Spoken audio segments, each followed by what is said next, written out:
Welcome to the Your Opinion Doesn't Matter podcast. I am one of the hosts, Mr. Lamont. On the side, he's a frequent flyer. Actually, he's like a cast member now. Host Lem, how are you doing, bro? Good, my brother. Good. How's everything? Everything is good, man. How's been the response since you've been recording? How they been embracing you? How the people been embracing you? All in all, it's been positive responses. You know, people are actually enjoying the conversations that we've had and the subject matter that we've been discussing. So I've been getting positive responses. Nice. And you know, I had some shall I say was a blowback pause. There was a complaint made about me saying that I'm controlling. The video that me and you did, my opinion of a particular topic, people were saying I was controlling. And I was like, wow, that's not fair. Being the fact they don't know me. Even though it's like, you know, you get a 10-second clip and you think that I'm controlling. And it is like, I think it's a little tad bit much. And I believe that we lived a unique kind of life and unique circumstances that make me have just my not even a perception, my reality. Right.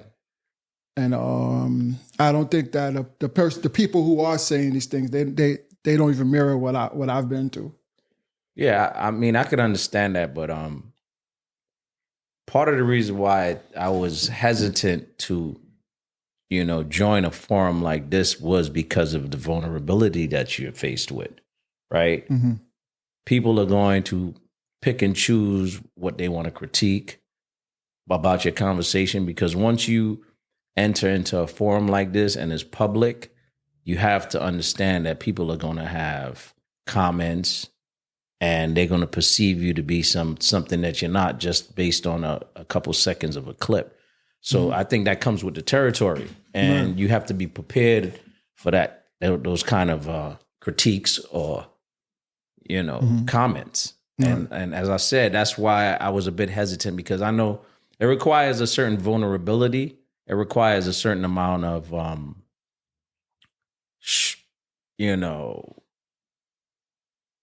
I guess you're gonna put yourself in a position where you're gonna have to ignore things. Yeah. Right. You can't take it seriously. And that's why even discussing some of the subject matter, although it's personal to us, we kind of got to stay away from personal topics. Right. Or if we do, we could touch upon things, but when we incorporate our lives, then we leave ourselves open to criticism. Yeah. You know, so. Yeah. I gotta when I talk about stories, I gotta say, hey, I'm not talking about myself. Right. It's not me. And even if you put that disclaimer out there, people still gonna think. Because you're talking from your experiences. Right. So it's still leaving you open to certain type of criticisms. Right. So being part of this, that's why at first I was hesitant, because I know my perspective could be one that requires some dissection. Right. You have to listen to my full speech before you comment on it. Right. To get a full picture of what and understanding me, because I know the complexity of how I may answer questions. It requires some patience. Right. And also we got to point to bring it to these people's attention out there, these judgmental mosquitoes. That the name of the podcast is called Your Opinion Doesn't Matter. Right. Your opinion doesn't matter. Based upon the game, the Your Opinion Doesn't Matter debating game. You can get that at www.yodm.com. I'm not too sure if I said too many W's. But so it's just an opinionated. I mean, it's good. It's good. You get the good and you get the bad.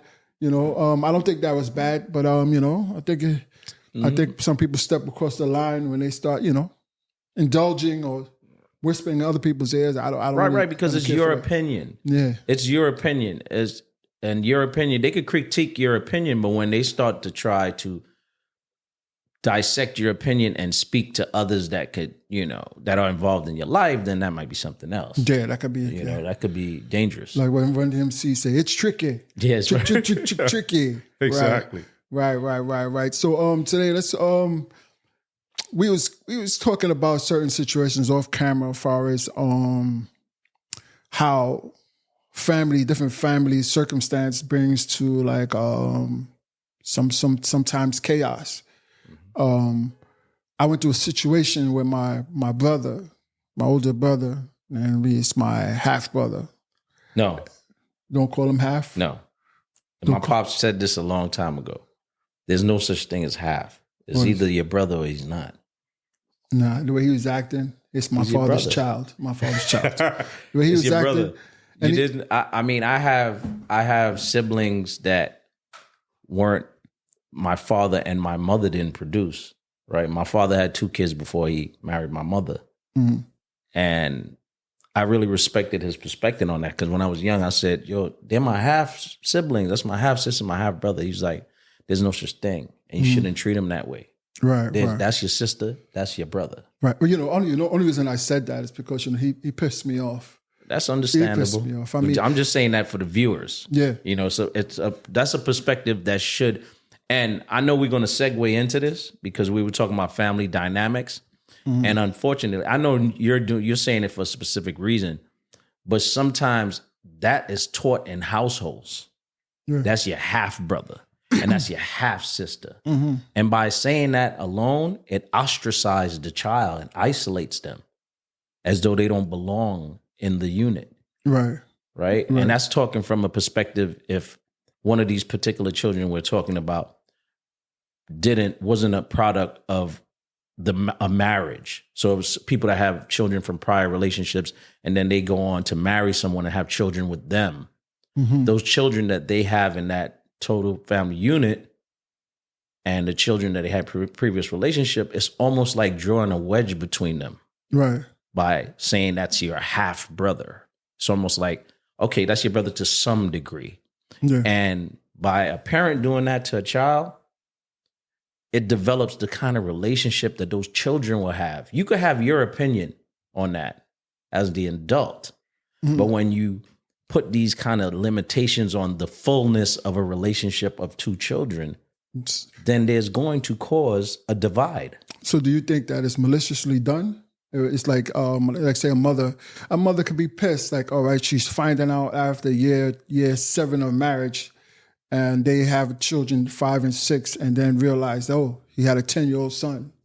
Listen, I can understand how that would be offsetting, and it could anger someone. But once again, these children didn't ask to be here. No matter what circumstances they were brought into this world, right? That doesn't negate the fact that especially if you stay with this person, right, then you have to accept them totally. And that means those children are a package deal. I've seen it happen in many relationships where the person that they were with, it happens both ways, man or woman, right? It could happen. They could have a child from someone outside of the relationship or have a child from a previous relationship. The fact of the matter is when you're talking about those children, there shouldn't be a label on those children, even though biologically they didn't come from the same parents. They came from one parent, and that's enough to make them siblings. Yeah. So. Yeah, and it's but I was on the wrong side of it of resentment. Like my brother's older than me, and he tends to want to look back at certain things. Like I got over drinking. That was like I don't think I was that harmful, but I was harmful enough that I could have lost my family. The way I used to carry on. I used to call my car my office. I went from casually drinking with my friends, partying, to not partying and drinking with my friends. I would say I'm going to my office was my car. I'll go get a pint and like 4 nips, and I'll sit in the car and I'll get twisted 3 days a week. No partying. And I was doing this for a while. And then it was like, it got to a point where I was like, dang, I want to stop. But then things happened that like forced me to stop. Not like it helped me.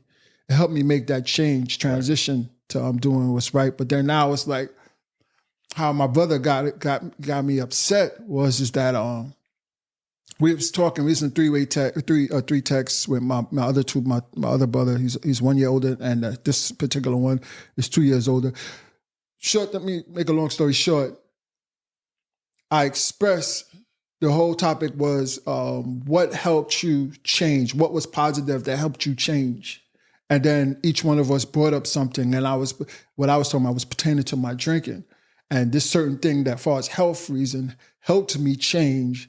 But then now the conversation went for us sharing into him saying, "Oh, I was around during them drinking times and stuff like that." But like, that's like, I was battling drinking, but then now I'm over it. But then you want to remind me of it. You know what I'm saying? You turned a good thing into a bad thing, and then my other brother, the conversation just got bad.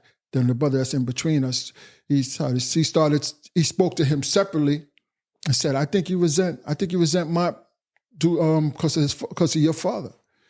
You know, he was born, my oldest brother was born the same year my mother and father got married. And me and Dara wasn't born yet. Mm-hmm. He was born that same year. So it's like a lot of things that he could be going on. Okay. But like, how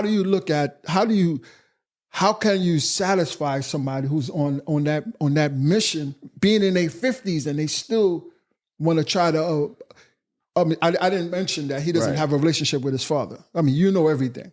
Right. But yeah, go ahead. Well, there's a whole bunch of layers to peel back with that, man. Mm-hmm. First being, it may be beneficial to the parties involved when someone is going through a similar situation like that, to seek some counseling, because those childhood traumas carry on into our adulthood, and they manifest into a lot of detrimental behavior, right? So it's important to have those conversations with somebody outside of the family, because more than likely, based on what you're telling me here, it's starting to be, negative conversations, right? Mm-hmm. You're not gaining ground because nobody's getting a resolution. But something like that he needs to deal with his past trauma, or anybody in that position. It may be beneficial to them to dissect some of the things that they may have been feeling, or their younger self is feeling in their mature body. Right. So that's part of it. Another part of it is there's accountability all the way around, right? Some of those things that he may have said to you may have triggered you and upset you because he took a very vulnerable position that you were in, that you're working through, and he used it as a topic to, bring you down, right? But some of that may be based on the experiences that you guys had when you were younger, and maybe some of the feelings that he had towards how he was treated, right? That's a conversation you need to have with him or anybody that's going through those type of things in a calm forum, right? Nobody should be talking at each other. Maybe get into the bottom as to why they feel that way, I understand fully what you're saying, but you know him well, and you know these conversations it won't happen, because you and him had a situation and he does not agree with you when you're 1,000% right. Right. But so the thing is, I kind of understand why, right? And I discussed it too, but that's I don't want to personalize this, but I'm just saying people going through similar situations, right. Because this is a common thing, right? There's we're talking about children that eventually become adults, feeling ostracized, feeling isolated, feeling like they don't belong because they weren't in that family unit. There's an extended family unit, and the dynamics don't include them as to living in the household. Right. But sometimes those children even live in the household and still feel that way, right? Mm-hmm. Because of the trauma that's actually happening when they're children, right? They're not there with their mother and their father. They're seeing other people in those family unit structures that doesn't look the same as theirs. Right. And they feel like they could have sense of abandonment. They could have It could spawn insecurity, anger. You'll see children acting out. There's so many things that happen as a result of that. The only way to get ahead of that is to be mature and understanding enough as a parent to sit down and have these conversations with all of the children present and even the other mates. Right? You need a total unified front to make that child feel like they belong, and they do belong. But, and also to point out to the other children that are involved, listen, we're all together as a family unit. There's no difference here. The love is the only way to really deal with that. I'm now not talking about at adulthood, but when they're children. It happens then. It's the responsibility of those parents to make sure that there isn't a divide. Yeah. I always looked at it as family because I didn't think that he showed me love when I was telling him that I'm going through things with my mom being sick. I thought he was family. I thought he would have that love, but that right there showed me he's not like my brother. You know what I mean? That from that not having empathy and not really caring, it's like this, he showed me, all right, there's definitely separation. There's definitely a separation, but like I said though, man, you asked the question, do you think it's malicious? Like malicious behavior. Some of this behavior, not just him, but even when we discussed it, initially we were talking about the adults involved, right? Is it malicious behavior that they're singling out children? Is it malicious behavior he has towards you? No, I think this is unconscious behavior that could happen to people. It's unconscious. Like a father saying, oh, that's your half sibling because a woman had a child in a previous relationship, or vice versa. A woman saying that's your half sibling. It's not malicious behavior. That's learned behavior, right? So now that we, first of all, interact with children, when we're talking about now in this day and age, we interact with our children way different than our parents interacted with us. Oh, facts. We didn't have say-sos. There wasn't powwows and conversations about what happened. It's just like, shut your mouth, do what I say, that's it. End of story. Now we give children the compromise. We allow them input, right? we allow them input in conversations that were just regulated to adults years ago. Right? We don't give them a full reign, but I'm talking about with things like this, sensitive subject matter like this. We as adults are more open to allowing children a seat at the table to listen to this, to hear their input, to try to resolve it. I think it's more healthy communication now. It wasn't malicious for years ago for parents to exclude us. It's just they were raised differently too.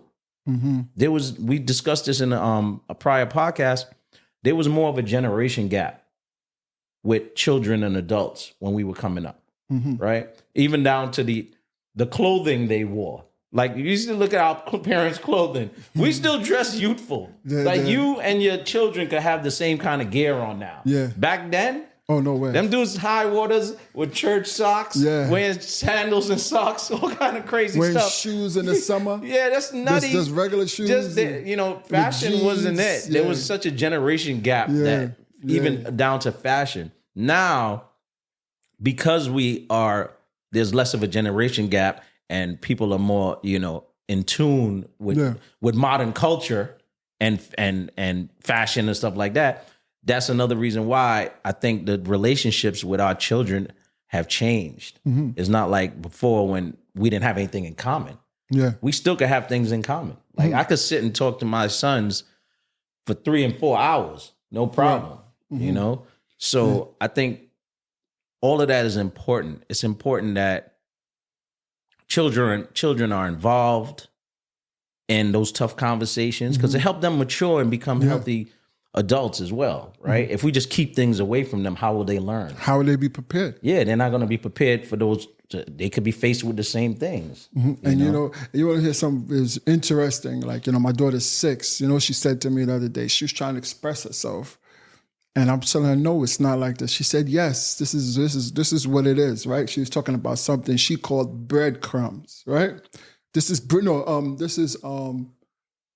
something, bready. But it was like I thought a child in her class gave it to her, and I thought it was just mold like hard bread. Mm-hmm. She says, "Daddy, you know, kids are smarter than parents." In some respects, yeah. So then I said, hold on. I said, so how come I help you with your homework every day? So she said, you know, sometimes you do, sometimes, you know, but I know how to do it. But then I wind up going upstairs, that same bread I told her to throw away, she didn't. Because I thought it was bread from you throw it away. And she had it on the table. I said, let me show you why this is bread. I picked it up, put it on the floor for the dog to eat it.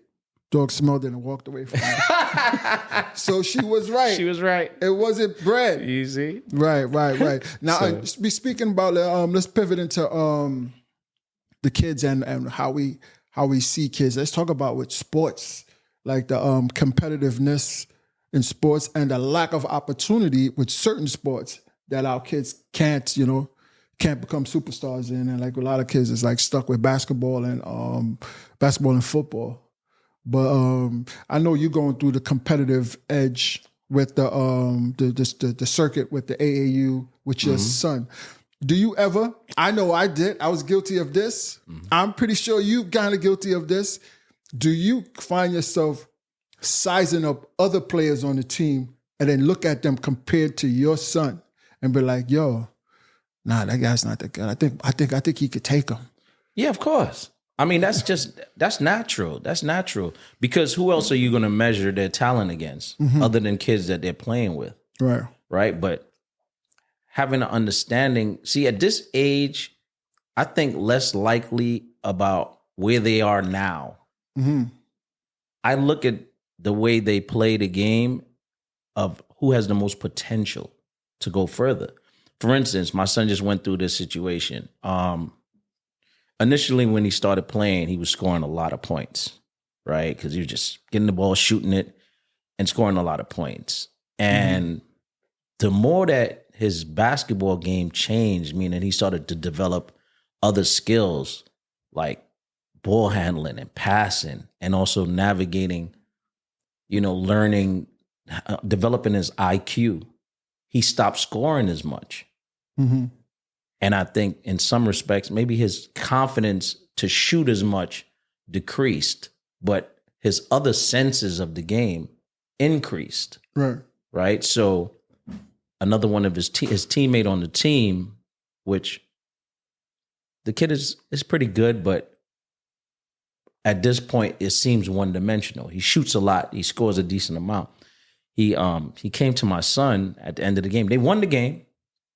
I watched the game. My son only had 4 points, but I watched the way my son played. And for the first time since he started playing basketball, I really got a glimpse at the type of basketball player he will become. Mm-hmm. Nice. Because he led his team. He ran the plays. Not only did he run the plays and call the plays, but he pointed and told people where to go on the basketball court.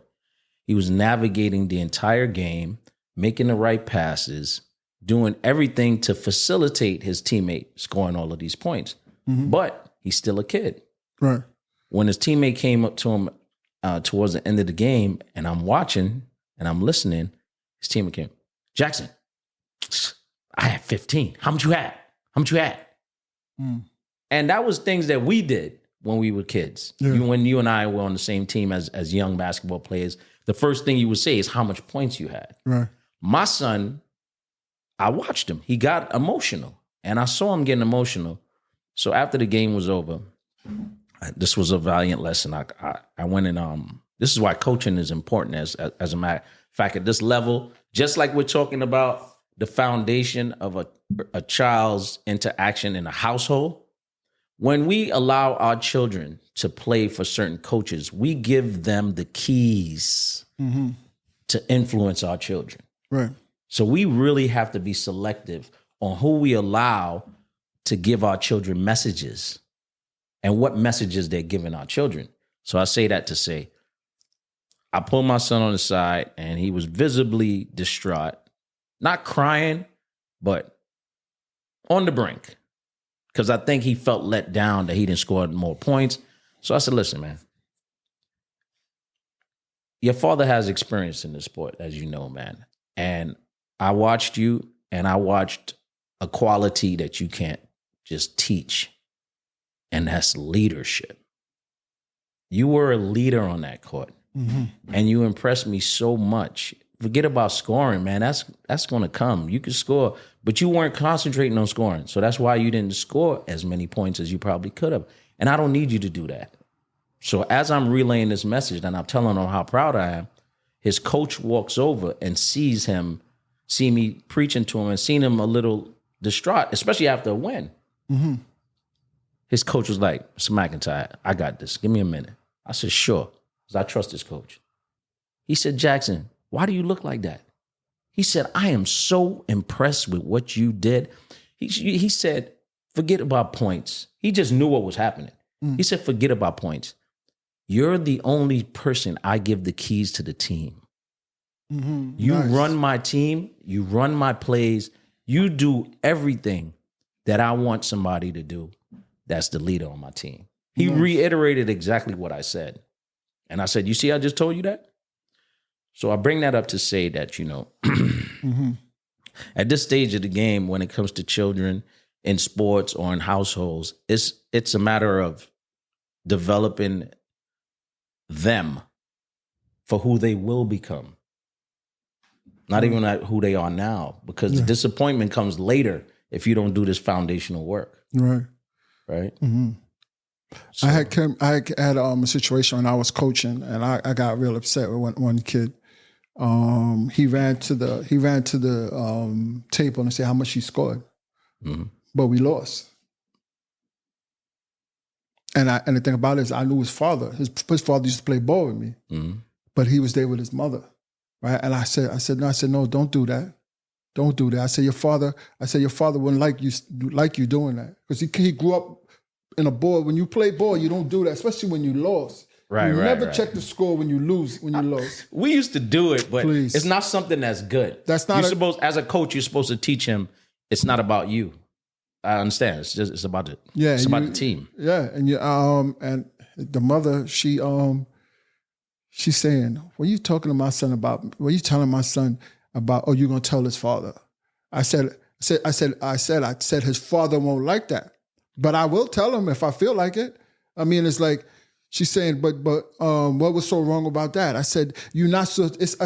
It's certain ethics you need to have, or you might not know it because you didn't play ball. It's basketball ethics. Oh man, certain things you don't do. You don't run. You lose.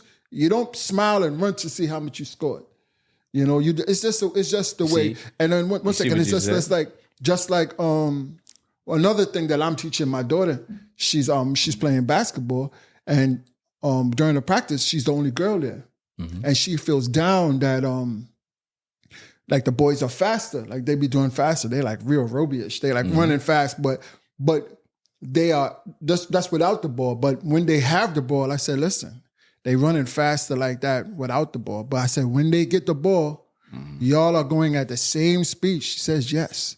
I said, all right, that's what really matters. And then she did something I didn't like. There was another kid that was just learning. She was like that 2 years ago. And she was like, she had that, oh man, we're going to lose. Because they was doing some drill, running to go get a cone and come back. And that kid couldn't dribble. So I said, and she was voicing it out loud. I called her, I said, don't you ever do that. Right. Because you was that kid before. And I said, you don't like when these boys, when they running and they faster than you, and they say, oh, hurry up, catch up. You don't like that. So why are you doing that to somebody else? And she says, yeah, you're right. Right. That was a teaching moment. So that's exactly what we're discussing. See, you had a teaching moment because with children, it's easy to see it's not malicious, right? Because it's a child. So to piggyback on what we were discussing earlier, sometimes with adults, it's not malicious either. Sometimes you have to point things out to people that they just don't see. but it's important that your delivery is digestible to them, because certain deliveries aren't digest. People just they're not consuming that. They're not gonna take it on because of how it's presented. Right. So if you don't say that to your daughter, she carries on like nothing, right? But you pointed it out, and now she can see that she was once in that position. It happens with all children, right? There's teachable moments, so many different things. Like my son, he's a jerk. My son is a jerk in some respects. Sort of like me. I can't even say that I wasn't. So he's a nice dude, but for instance, he clearly is a talented basketball player for his age, but he'll be playing with his close friends. What does he want to do? Shake them up and make them hit the floor. Like, so I'm like, why are you doing that? They're not even, because these are kids that are not even really basketball players. Oh, but so you want to abuse them? Yeah, he wants to abuse his own friends. I'm like, you think they're going to want to play basketball with you after this? No. So all of these are teachable moments even with him. And I was like, bruh, none of your friends is going to want to play with you, because as soon as you get an opportunity to embarrass them, this is what you're going to do once you get an opportunity. Yeah. So, it's just, those are teachable moments with kids. Now that we're adults, not just the family dynamic of like nuclear family, mother, brother, sister, father, but extended family and friends, right? I think in a prior podcast, we discussed this, and it was about relationships. And I had made mention to how difficult it is when you're in a relationship. Let's say you have a long-term relationship with the opposite sex, a man and a woman. They're in a long-term relationship, and they met, let's say, very young, 18, high school, college. They met, stayed together, got married, and now they've been married 20 some odd years, 25 years. And you hear the term grow apart, right? Which is a real thing. People can grow apart. Your interests can change. You may not be aligned in different things that lead the relationship to deteriorate somewhat. And people get divorced, right? Those things happen. But when it's friends, you might have to divorce them too. Facts. Right? If you have a friendship that's lasted all that amount of time, and that's the difficulties we have with siblings, with friends, platonic friends, when people know you for that long. I had a disagreement with a family member of mine. And the family member I had the disagreement with says to me, "Do you remember when you did such and such to me? You the same person." I thought about it, and I'm like, what do you mean? They're talking about when I was 17 years old? Oh. Right? Because the relationship has such a long history. They can point out things to when you were so immature. You don't even know who that kid is anymore. But they know you.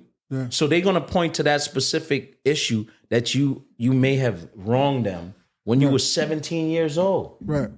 I'm a grown-ass man now. I don't think the same way. Why are we still discussing matters that happened when we were all children? But that's what's difficult with friendships, especially. I said this, me and you even you and I, let's be honest, all friendships go through rough patches. I remember me and you went through a rough patch, and I remember it got heated, right? But that's a testament to our friendship that we're still here. And I remember saying to you, yo, if we met today, will we be friends? Would we be friends? That's a question that people have to ask when because all friendships go through troubling times, right? Because of the history. That's the only reason. Yes. That's the only reason. Yes, but now you have it in your hands as adults to talk through these things that you held on to. Because most of those retaliatory behavior and retaliation for certain things that have happened, and you retaliation now for things that happen when you're 17, that's because you need communication. And you need to get to the root of what that problem was when we were children. Because that's trauma. That's also childhood trauma. Your friend may have wronged you when they were 16. You never dealt with it. You held on to it. And now that you're grown, you're doing things that could be of serious detriment. I've seen people do serious things to people now for things that happened when they were children. Right. It's like, really? You're going to go and say some shit to my wife or my husband? You know, a woman saying that you're going to tell my husband this, a friend of mine, or do something that is detrimental to their life. Right. Because of some pent up frustration you have when y'all were children. And you know how right you are. Is that, my father, like, I was born in Bed-Stuy, and I moved to East Flatbush when I was 7. But mind you, my father's been, he's been a drinker, smoker. He's been in the U.S. He's from Trinidad. He's been in the U.S. 10 years before. So at that point, 17 years, he's been in Bed-Stuy. But then now I used to hang out a lot. Obviously, you drinking, you got people you hang with. But then now once he got sober, the first year we moved to East Flatbush, and I used to, and then I was like, I never seen nobody. As we went to went to our best year, so then that means like a couple years after we moved, like when I'm 11, 12, I'm like, how come I have all my friends? How come I don't see my father with his friends? And then I got older. And I'm like, I'm thinking me having a group of core friends is it. And then I realized, and I asked him, he said, we don't live the same lifestyles. We just don't. And then he didn't really elaborate on it, but then I understand why certain friendships expire. Yeah. It definitely expires. You got to shelf it. Yes. It's like, certain food, just the shelf life, you got to throw it away. If they're not adding value, my perspective is this. If a friendship with someone is not adding value to your life, you have to question it, man. Because at this stage of the game, they're not just interacting with you, right? They're interacting with your with your family. And there's even family members you can feel like that about. Yeah. If you're not adding value to my life, then I don't see the need, because the only thing I'm going to set myself up for is disappointment. Yeah. Right? If I have to say, friendships at this stage of life, man, should be easy. It should just be breezy. adding value. Fun. Whether we getting money together, we traveling, our families is interacting, you're bringing positive energy, and you're a champion for me. Yes. If you're not a champion for me to win, and I'm not being a champion for you to win, then I don't see it defeats the purpose of us taking up each other's time and space. It's a waste of time. Yes, there's no need for it. It's just like if you're in a relationship, you're a burden on your partner. What are you there for? And it's the same thing as friends. It's like I don't need to go backwards because I'm going forward. I don't need to cater to your feelings. That's like how my brother was talking his trash. I'm not here to pat you on your shoulders saying everything gonna be all right, man. You pay those therapists, the ones who got you in them little them chairs and with the white gloves. But you see, it depends. You see, you guys have a cross to bear right now. When you work through that and get a resolution, because you just contradicted what I just said. A friend should be the one that pats you on the shoulder and tell you everything is going to be all right. But it's hard to do that when there's existing conflict. You understand? Right. So that's what I'm. So you guys may be right to filter each other out of each other's lives for now, until the conflict is resolved. Because that's what's so dangerous about having a friend that you have conflict and still treating it like it's still a friendship. Because what ends up happening is that energy that you guys will have towards each other, nobody's going to win, because you're going to have a dark cloud in your circle that you're still embracing with a bear to cross. And that's a dangerous relationship to be in, because you could do a lot of detriment to each other. So you need to just filter it out. It doesn't even have to be forever. Like some of the things and some of the experiences that I realized too, you don't have to get rid of someone forever. It's just like when a relationship ends. It's similar things. The platonic relationships and friendships and the intimate relationships are similar on certain levels, because when a relationship ends, there's a storm, right? But if you had a sound foundation with the person you ended that relationship with, at some point the storm will cease, right? Mm-hmm. And then you could get back to the foundation of the friendship you had, if you're smart, or the relationship. So then you're going to want each other to win. So it could be for a time that you put a pause on that relationship or that friendship until the conflict is resolved. When that conflict is resolved and everybody is taking accountability for their, see, that's the thing. Not one person needs to take accountability, because more than likely it's two to tango, man. Yeah. With any friendship or relationship, it's important for each party to take accountability for their wrong. They got to. If they don't, then you're not going to get resolution. And that's the thing. When the levels of accountability, when this level is on 10, and then this person say, no, I'm only going to bring it up to 3, they're not matching the same level of, okay, accountability. If it's a situation that happened, don't just point the finger and look at that person. Right. Don't point the finger and say, hey, it's you, it's you, it's you, it's you. What about you? And that's the thing. It's about when you start learning yourself and be like, all right, okay, I'm walking these steps by myself and I got to realize who I am. And the only way to go forward is to know who you are. Yeah. And accountability is a strong thing that you need to because you need to have, because it's like. But that takes humility. Yeah, a lot of people don't have humility. They don't. With accountability, there's humility. Right? So if that relationship is that important to you, right, and you're the one that has humility, then it's okay if you take the lead and show your accountability first.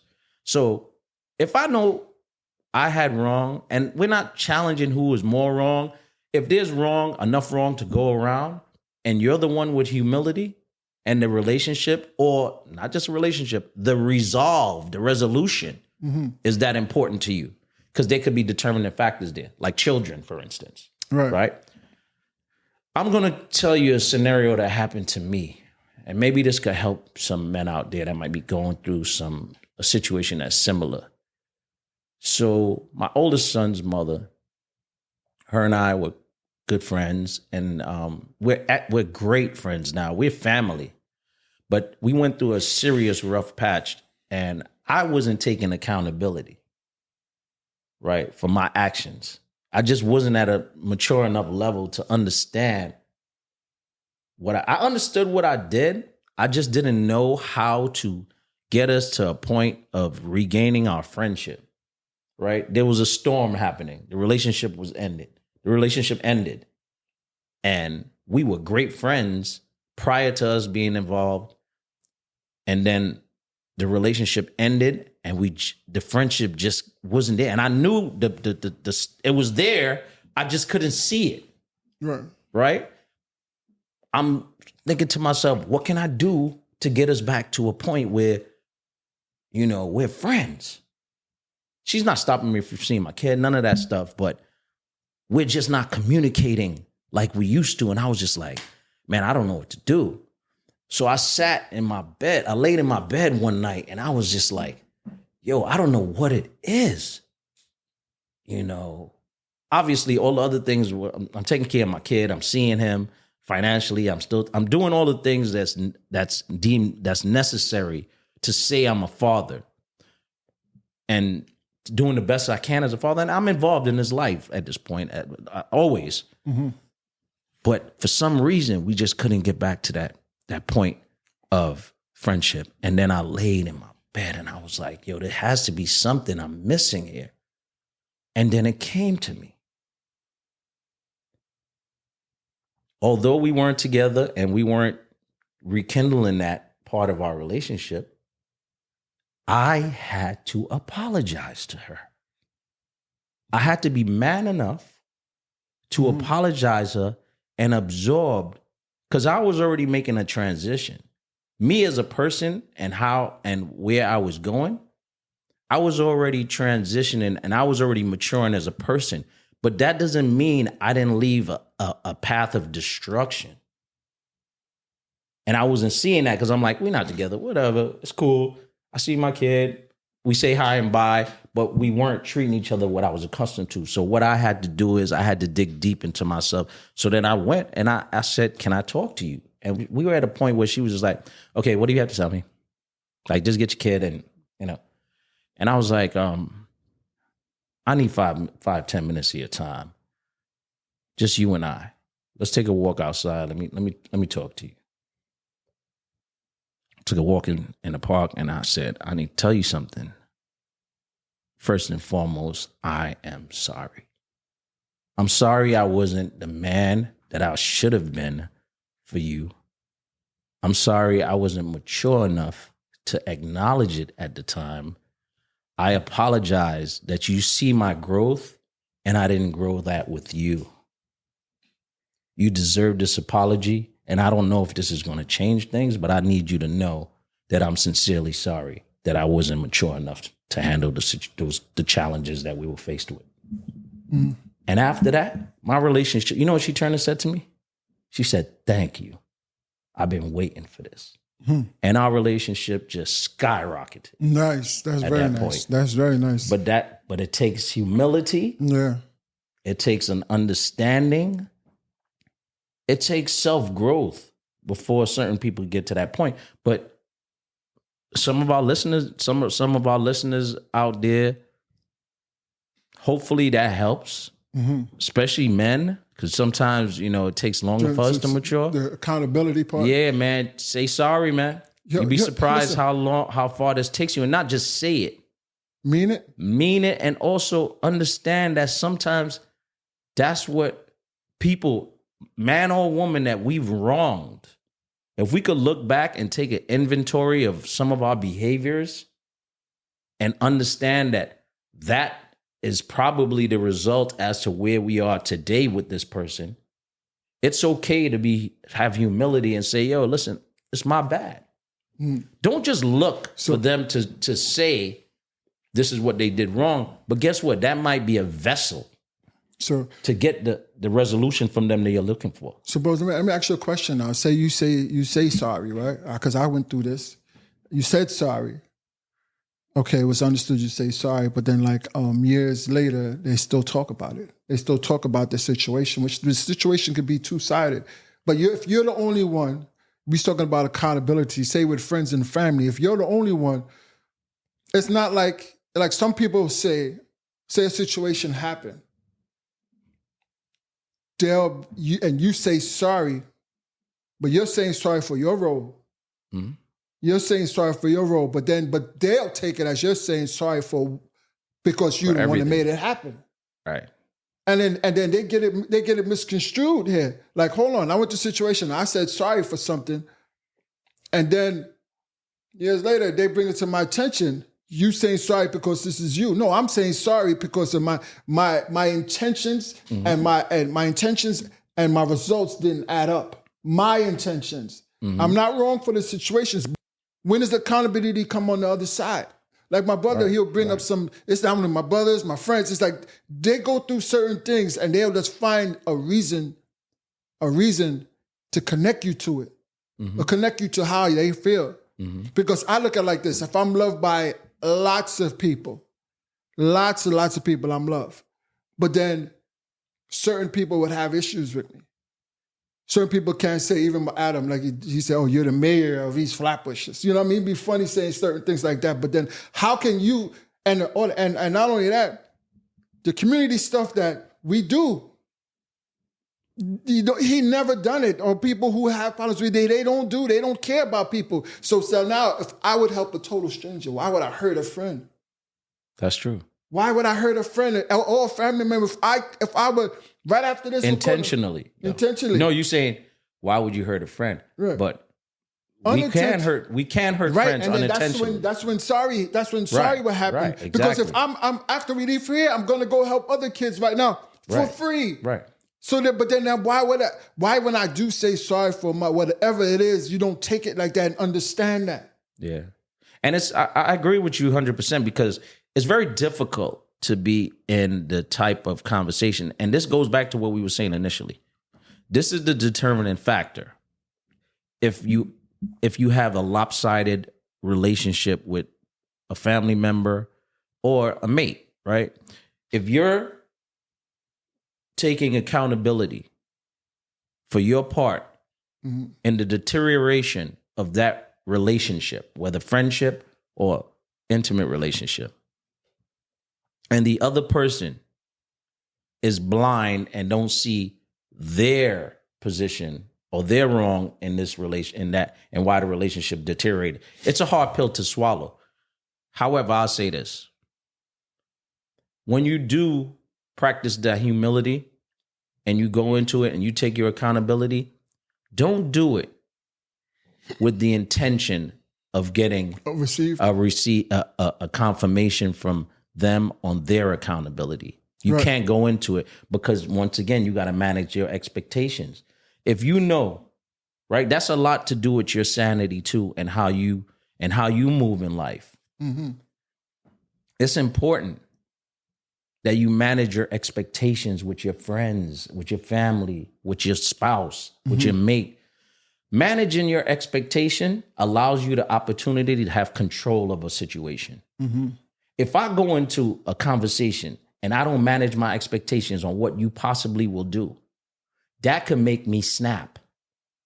Because if I'm like, yo, man, it was my fault, man. I made a mistake. I shouldn't have did this and this and that. Even though you had a part in it. If I'm waiting, so what next, man? Mm-hmm. And you say nothing. Where's the possibilities of what could occur there? That could get physical. Right. That could get physical because I didn't manage my expectations. Yeah, managing expectations. I was looking for you to meet me at a place. It's very and key. I didn't manage my expectations. Right. If you don't manage your expectations, then the only thing that could follow is disappointment. Right. But suppose you do manage your expectations, right? You put everything up front. You say what you say. You said what you did, and this is what you're taking accountability for. Mm-hmm. And you said it once. Mm-hmm. Does this conversation need to go forward? Should they keep living in the past, the person you were speaking to? No, that's when you're supposed to cut them off. You cut them off. That's what I'm saying. So Shelf you life. have this conversation. Shelf life expired. You know that this person you can't get resolved from because they're not taking accountability. They could be narcissistic, because that's narcissism to me. If you're just like, oh, thank you for saying sorry. Okay, that's enough. Yeah. That's some of the traits of narcissism, right? I'm meeting you halfway. I'm telling you where I wronged you. If you tell me that you could take accountability for your part in this, then we can go forward and we could dissect the things that may have troubled us both and save this relationship. But if you don't partake in your part and you just ignoring the obvious, then now I have to eliminate you out of my life. So question. That's how I got to do it. Should you ask them, hey, listen, I said what I said. Should you ask them to take, are you going to take accountability? So this might be a good way of how you get them to open up. After you say what you say and they don't say anything, you don't respond negatively, because at the end of the day, you want some resolve. I'm not saying that you also have to come to grips with the fact, once again, is this person adding value, right, to my life? If I just want resolution because I just don't want a dark cloud, that's one thing. But if you manage not just your expectations, but you manage a relationship with them, because at the end of the day, at this stage of life, like I had this conversation maybe a year ago or so with someone, and I was like, yo, I don't even let people know I'm pissed off with them no more. Because what do I gain from that? But somebody hating me, right? I have to manage how I maneuver now with that person. Facts. When I was younger, you would know when I'm pissed off at you. I'm not going to tell you. Right. So you could be in your house or wherever, throwing OBL on me or doing. You don't need to know none of that. I don't let nobody know they mad. They tell me something crazy. Oh, yo, chill. Drinks on me. I'm not going to tell you. With needles in it. I'm not telling people. If unless I have to deal with you. But other than that, I'm not alerting you that I'm not fucking with you no more. How do I win? By letting you know I'm pissed off with you. Right. I mean, so I could be walking down a dark alley somewhere and I get stabbed and no one know who did it. I'm not telling nobody that I'm mad at them at all. You know, I mean, you listen. I'm done with that. You get the memo.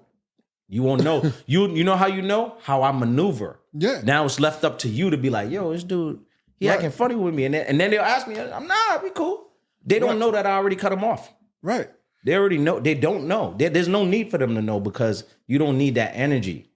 However, back to looking to get resolved from somebody that's going to be a part of your life, whether you like it or not, someone like a family member.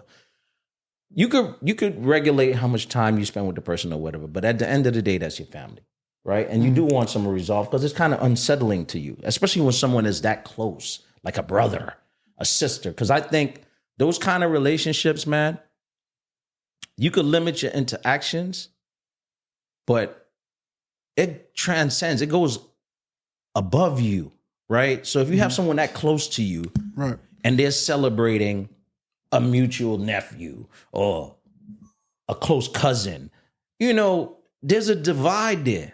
I had something like that happen to me, where it's like, nobody wants you to choose sides. Like, I'd rather have the resolution and we don't have to be besties, but we could be cordial to each other. But to say that they're adversary now, I think that's a little bit too much. So in those kind of situations, I'd rather have the resolve. Even though the nature of the relationship has changed, we don't have to be as close. We don't have to be best friends, but we could be cordial and we could say hello and see each other at events and it not be no hate-filled room. So those kind of relationships, you want some resolve. And if that relationship is that important and the parties are mature enough, there can be a resolution. Okay, having some sort of resolution here. Now, I'm going to ask you a question. You have 2 older brothers, right? Yeah. Now, can you be cool with your brother if he never checks for your kids? Ever?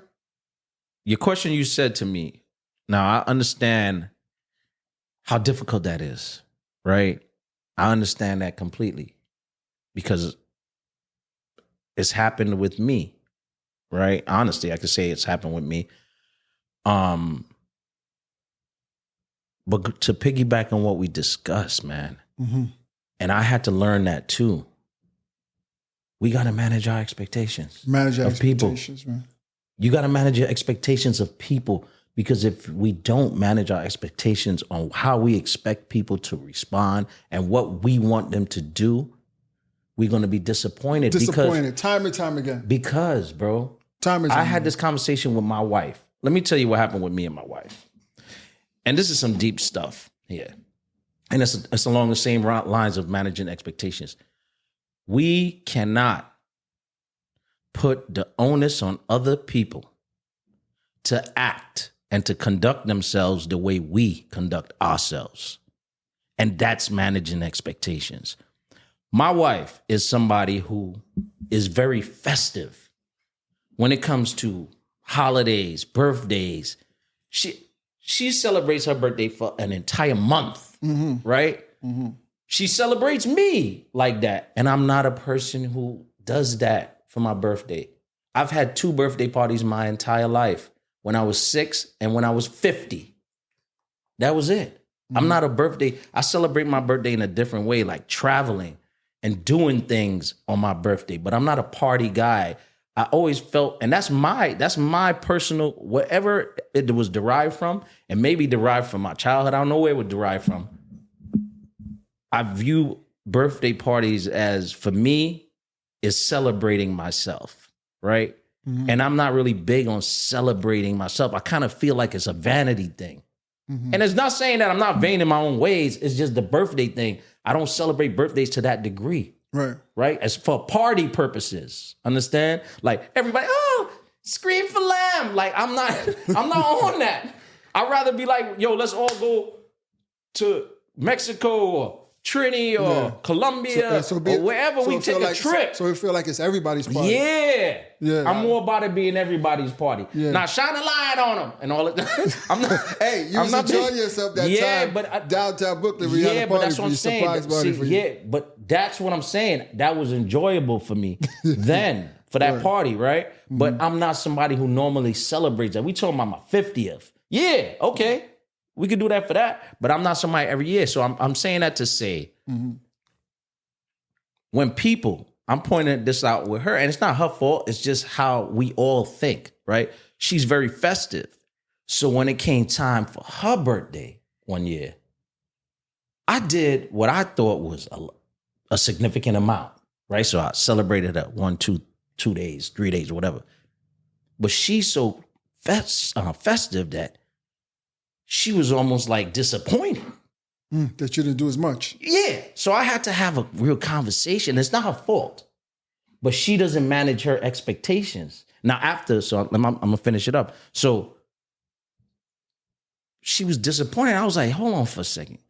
I think I had literally 2 to 3 parties for her. Like we had a party out of the country, a small party out of the country, a party here, and a dinner. And it was like, okay, we did all those things. Now let's have a private dinner, me and you, where you celebrate me again. Oh, shucks. She's just one of those people. I know people like that. Some of my boys is like that too. Some people I know. So she almost had disappointment. So then I had to have a real conversation with her. And I was like, listen,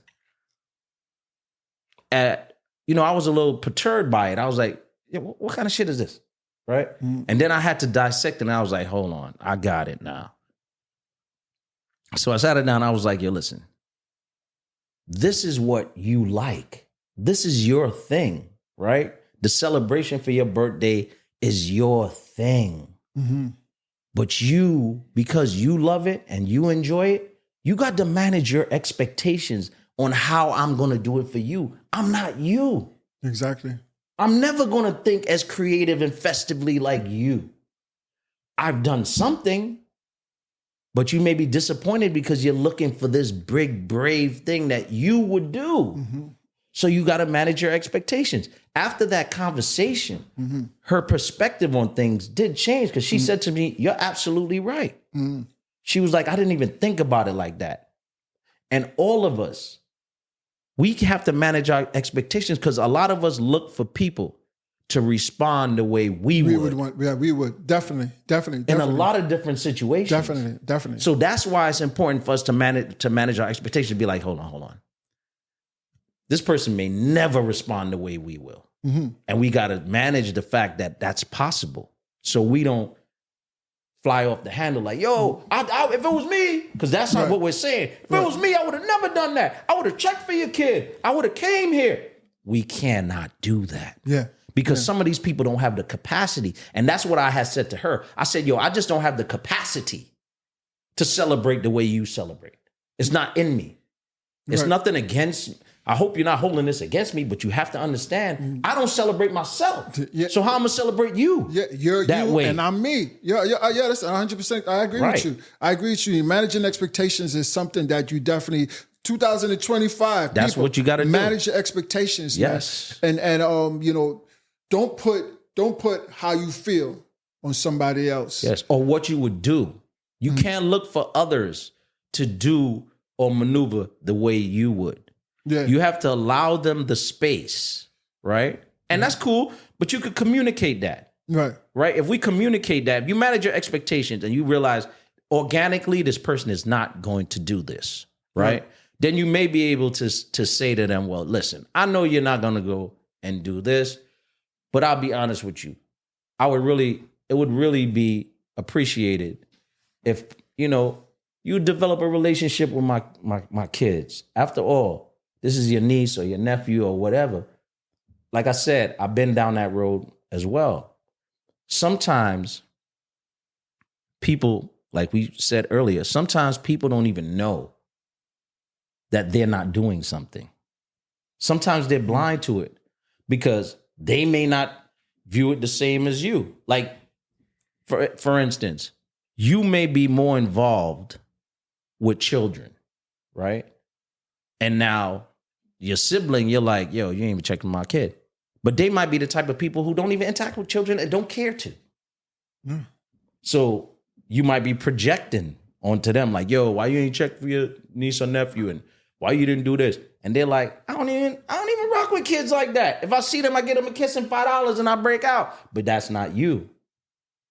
So you have to really look at the full picture and be like, and if you're that bothered by it, which I was bothered by it too, But then you have to manage your expectation. Manage your expectations, man. That's a good way to So you don't end the piss show. yourself off. Yeah. You don't They sleeping good at night, you know. yeah. When you're troubled, Yeah. if you don't manage your expectation, you know who doesn't sleep good at night? Us. Yeah. Because now we like, yo, what's up with this guy, man? And you know And he's like this. hey, you know what, I'm gonna help manage my daughter's expectations on Santa. Yeah. No. Well, No, I can't manage my sons. His fat self is not coming down the chimney. Oh yeah, you got to tell him it was you. It's me. I'm Of Santa. course. Yes. Of course. This is what it is. No, you're not, Daddy. Oh yeah. Yes. The expectations of this. That came out of my child, wallet. Yes. Santa yes. didn't pay for that. Santa It wasn't a didn't do- ghost. Santa didn't do nothing. It wasn't a ghost that Right. paid for that. Right. So listen, this was a great show, man. Great show. And you know, this show, the Your Opinion Doesn't Matter podcast came from the Your Opinion Doesn't Matter game, man. And you played it a couple times, right? I'm gonna give you the audience a quick story about the game. So when he first developed this game, you know, I loved it from the inception. But when my friend came to me with this game, I bought it from him. I didn't get it free like some of you guys. Mm-hmm. I gave him the $20 for the game. Because if we don't support our friends, then how will they succeed? Mm-hmm. I hate when people, even like my tax business, I have an income tax preparation business over 25 years, and I've had people call me from tax offices asking me my advice. Mm-hmm. Because once again, they're oblivious that they're not even supporting you, right? So they calling me to ask me, how do I feel about something in another tax office? And they're I giving said, the it other sounds like person money. it sounds like $100 an hour to me. That's what it sounds like Right. from me. Right. I've had people leave tax offices and say, yo, I'm bugging. I called you to ask you tax advice. Yo, I'm gonna come see you right now. But they didn't even know what they were doing. Mm-hmm. They calling me from my office. Mm. That's how, but the same two people I'm talking about came and supported my business. But it's important to support your friends, because if we don't support our immediate friends and our immediate network, then how would you be successful? How many friends you have on Instagram, Facebook? If you got 1,000 friends, if everybody bought this game, then you have a large following, right? So, and you know the thing about it, you think about it is that less than 2% in the United States are African American game creators. yeah. 2%, and I'm part of the people that actually made one, and it's like, you know, it's. And you look at certain things that people would love to get free games. I would love to give you free games too, but No, like they need to support you. you need to. You need. I feel that we don't do a lot of supporting, man, and you know, and then It's important to do so. it's definitely important it's definitely important to do so. But then again, the first people who will support you are the people who's not your friends. Absolutely. So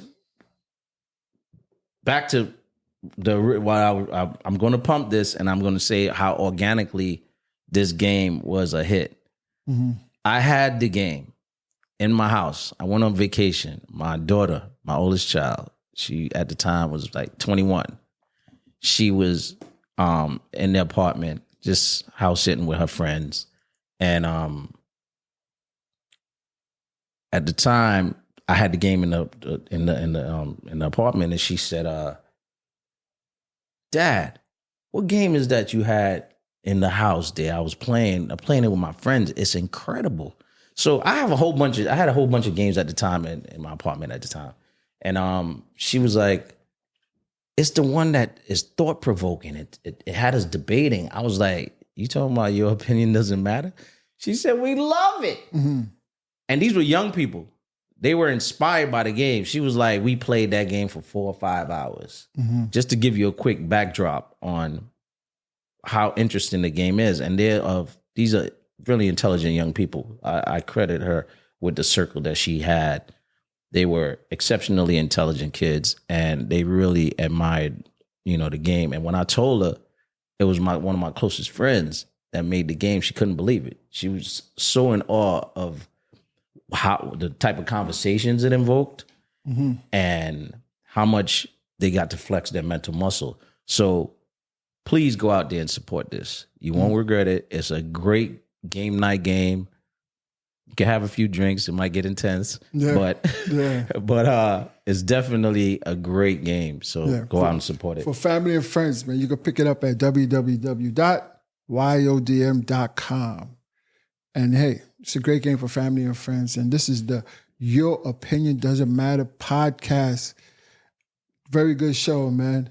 Excellent. Very good show. Your expectations. Manage your expectations. Manage it. God, dog. It'll only save you in the long run. Save you in the long run. Hey, and if your brother's, bringing you a place of undies, his shelf life expired, man. You kick him to the curb. Friends too. Yo, I'm getting a phone call after this.